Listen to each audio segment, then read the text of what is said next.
Eldoria के शांत समुद्री शहर में एक बूढ़ा नाविक कैप्टन एल्रिक घाट पर बैठा क्षितिज की ओर देख रहा था।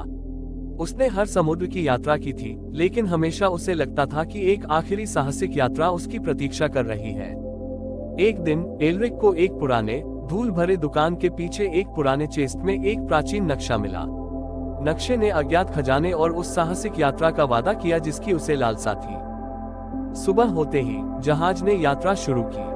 यात्रा जोखिम भरी थी। दल ने हिंसक तूफान और खतरनाक पानी का सामना किया, लेकिन एल्रिक का साहस अडिग रहा। हफ्तों समुद्र में बिताने के बाद वे एक रहस्यमय द्वीप पर पहुंचे जो धुंध में छिपा हुआ था। कहा जाता था कि द्वीप जादुई है, जिसमें अद्भुत और खतरनाक चीजें भरी हैं। द्वीप के भीतर गहराई में उन्हें एक प्राचीन मंदिर मिला।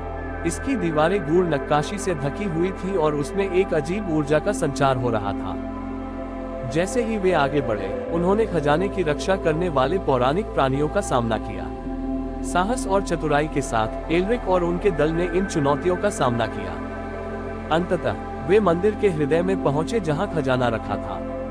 ये सिर्फ सोना और जवाहरात नहीं था, यह एक प्राचीन कलाकृति थी जिसमें अपार शक्ति और ज्ञान था। अंततः वे मंदिर के हृदय में पहुंचे जहां खजाना रखा था।